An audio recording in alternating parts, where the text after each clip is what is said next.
Hey everyone, welcome back to Learner's World. Today's video is going to be over the Gilded Age. So without further ado, let's get started. Starting off with, obviously, the slide for Gilded Age. So who was involved? This was mainly going to be the Americans. It was an era of rapid economic growth between the 1870s and 1900. It took place in the northern and western U.S., because wages grew higher for skilled workers. It occurred between the Reconstruction and Progressive eras. During this time, American wages grew larger than the wages in Europe.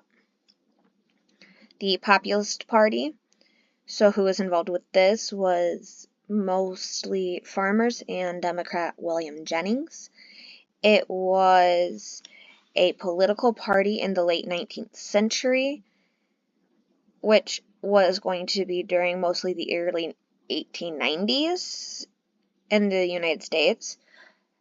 It promoted collective economic action by farmers. This was an important force in the southern and western U.S., and it rapidly declined after the 1896 presidential election. Political machines. Mostly immigrants and William M. Tweed were involved.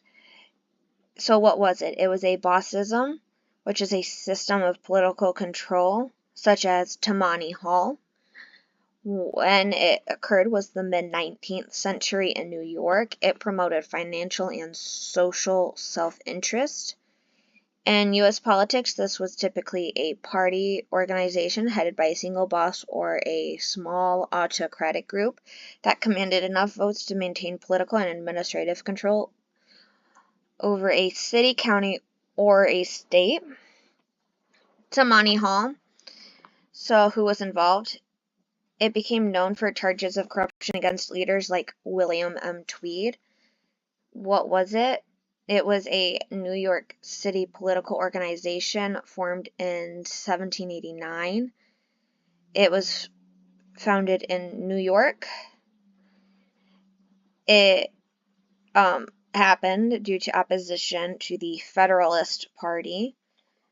It's also known as the Columbian Order Society of St. Tammany, or Sons of St. Tammany. Though it was originally independent, it became synonymous with the New York County Democratic Party.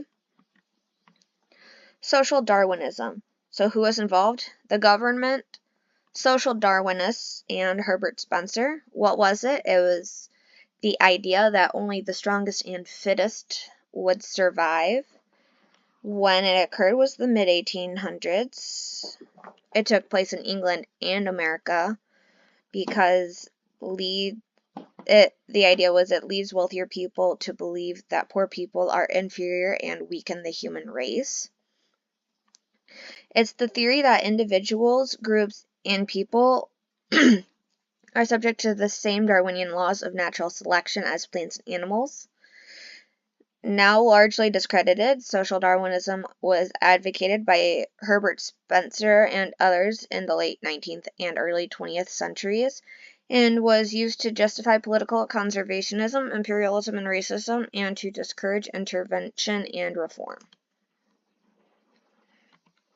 Nativism. So who was involved? This was immigrants and Americans. What was it? It was a prejudicial attitude towards immigrants, taking place between 1865 and 1900 in America, North America to be more precise. This happened due to concerns over immigration. It was a governmental policy that prioritized interests and well-being of people who are either native born to the U.S. or have been long established residents of the country. Chinese Exclusion Act. It involved the Americans and the Chinese, obviously. It was an act suspending Chinese laborers from immigrating for 10 years. This took place in 1882 in North America to prevent Chinese from immigrating. The Chinese Exclusion Act of 1882 was a U.S. federal law that suspended the immigration of Chinese laborers for 10 years and prevented Chinese immigrants from becoming U.S. citizens. It was fueled by an anti-Chinese sentiment and economic competition. The act was extended and strengthened, becoming permanent until its repeal in 1943. The Sherman Antitrust Act. So Congress was involved with this one.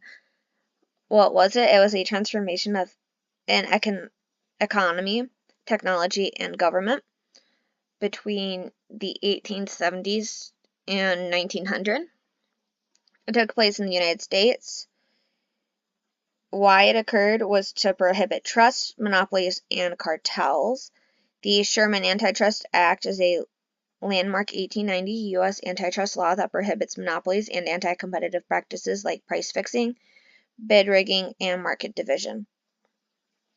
Its purpose is to protect consumers and competition from the negative effects of excessive corporate power, such as higher prices or reduced quality. Plessy v. Ferguson. So Homer Plessy and John Howard Ferguson, who was the judge ruling over the case, was involved.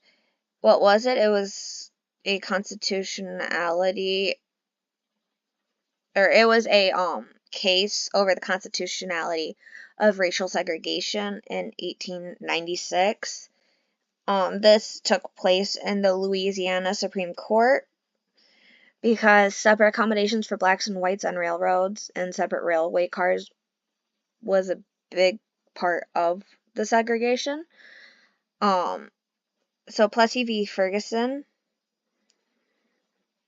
So this was 163 U.S. 537, being a landmark U.S. Supreme Court decision ruling that racial segregation laws did not violate the U.S. Constitution as long as the facilities for each race were equal in quality, a doctrine that came later to be known as separate but equal. So that's all I have for today's video. I hope you found this helpful. If you did, please hit the thumbs up button below. And if there's a topic you want to learn more about in a future video, please leave it in the comment section below. Hope you'll have a great day. Bye!